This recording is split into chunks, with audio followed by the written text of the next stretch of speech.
There's a study from Washington State University that found something that stopped me in my tracks when I first read it. When a child is stressed, heart racing, cortisol elevated, and they pet a dog for just 10 minutes, their stress hormones drop to the same level as an adult who just meditated. 10 minutes. A dog. No therapy. No medication. Just presence. That's what we're talking about today. Welcome back to The Pet Theory. I'm so glad you're here, because today's topic is one I genuinely believe every family needs to understand. We're going deep on the science of how pets improve mental health, not just for one person, but for the whole family system. The research, the real-life impact, and what it actually means for the people you love most. Let's get into it. The science of the bond. It starts in the brain, and it starts fast. Think of cortisol as your body's fire alarm, and oxytocin as the master override switch. The moment you pet an animal, stroke a dog's fur, hold a purring cat, your brain releases that oxytocin. That's the same bonding hormone that floods a parent's system when they hold their newborn for the first time. Simultaneously, your cortisol, your primary stress hormone, drops measurably. This isn't folk wisdom. This has been replicated in clinical settings, with before and after blood work. But here's the part most people don't know. The same response happens in the animal. Their oxytocin rises. Their cortisol falls. It's not one-sided comfort. It's a mutual exchange of calm between two different species. A biological conversation that neither party has to think about. For families, this matters more than people realize. Because stress isn't just an adult problem. Children carry it too. In their sleep, in their behavior, in how they learn and connect with others. A pet in the home becomes a consistent, always available reset button for every member of the family. Not because it's cute, because of actual neurochemistry. Think of your pet as a living stress relief valve that never clocks out. Pets and children's emotional development. Now here's where it gets really interesting for parents. Research from the Human-Animal Bond Research Institute found that children who grow up with pets show significantly higher levels of empathy than those who don't. And when you think about why, it makes complete sense.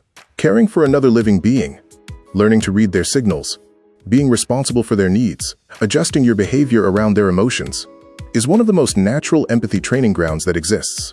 And it doesn't feel like a lesson. It just feels like loving your pet.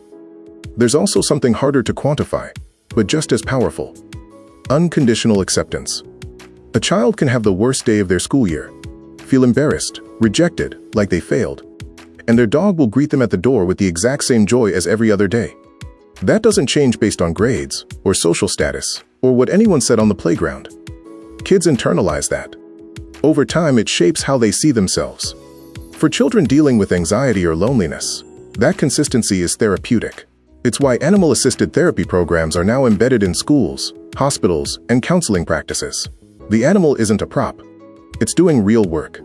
And then there's routine. The feeding schedule, the walks, the brushing. Responsibility builds identity.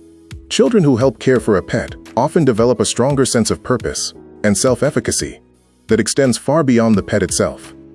If you are finding value in this breakdown so far, take a quick second to hit that subscribe button. We do deep dives like this into the science of our pets every week. And having you in the community helps us keep making them. Now let's look at what happens when we bring the whole family together. How pets strengthen family bonds. Here's a question worth sitting with. When was the last time your whole family laughed together? Without a screen being the reason. For most families, that answer involves a pet. In our increasingly fragmented, distraction-heavy world, pets are one of the last genuinely shared family experiences. Everyone walks the dog. Everyone notices when the cat does something absurd. Everyone checks on the fish. A study published in the journal Anthrozoos found that families with pets report significantly higher levels of cohesion, a sense of being a team, moving through life together. But there's a dimension of this that I think is underappreciated. Pets help families through their hardest moments. A difficult diagnosis, a move, a family separation. When words feel inadequate and human connection feels complicated, the family pet stays. No agenda, no awkwardness, just presence. And consider this, even in conflict, even when a teenager and a parent have nothing left to say to each other, the family pet is still a neutral ground, something they both love, a bridge back to each other when everything else feels like a wall. Pets and adult mental health. We've talked about the kids and the family unit as a whole, But I want to speak directly to the parents and adults now, because holding that family unit together takes a toll, and we don't talk about it enough. Parenting is one of the hardest things a human being can do. The mental load is relentless. The loneliness that comes with it, especially in the early years, or during the seasons when life becomes too much, is real, and it's common, and it's rarely acknowledged. The research here is consistent and striking. Pet owners show lower rates of depression, lower blood pressure, and reduced risk of cardiovascular disease. They report feeling less isolated. They exercise more. Those daily dog walks compound over months and years. And they have something that sounds small but isn't. A reason to get up. A routine that doesn't negotiate. A living creature that needs them, and shows it.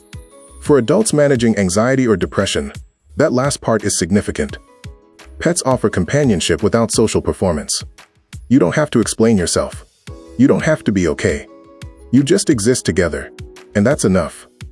And for older adults, grandparents who are part of a family home or aging alone, the presence of an animal has been shown to reduce cognitive decline, combat isolation, and give each day structure and warmth. A pet gives purpose in the most uncomplicated way possible. Someone needs me today. Now I want to be real with you, because I think good science content is also honest content. Pets are not a cure for mental health conditions. If you or someone in your family is genuinely struggling with depression, anxiety, or anything more serious, please reach out to a qualified professional. Pets are a powerful complement to care. They are not a replacement for it. And not every family can have a traditional pet. Allergies, finances, housing restrictions. These are real. But the research is encouraging here too. Even brief, regular interaction with animals carries measurable mental health benefits. A neighbor's dog, a shelter visit, an animal-assisted therapy program. The bond doesn't require ownership to be real. What matters is finding what works for your family, and knowing that the science behind it is solid. Here's the thing I keep coming back to. We talk about mental health like it requires complexity. Appointments, interventions, systems. And sometimes it does. But sometimes, healing looks like a dog putting their head in your lap when you didn't ask. A cat curled against you at 2 a.m. when you couldn't sleep. A child giggling uncontrollably because the puppy just did something ridiculous at dinner. Pets don't fix everything, but they make the hard things more bearable, and the good things more vivid. In a world that can feel cold and fast and fragmented, they slow everything down and remind us what actually matters. If you have a pet in your family right now, give them a little extra love today. They've been earning it all along. And if you're thinking about welcoming one, I hope this gave you a new way to think about what that decision could mean. Not just for your home, for your family's well-being. If this video meant something to you, giving it a thumbs up helps more families find it. And I'd genuinely love to know, what has your pet done for your family's mental health? Tell me in the comments. I read every single one. Subscribe to The Pet Theory for more science-backed content about the animals we love. Take care of yourselves, take care of your pets, and let them take care of you.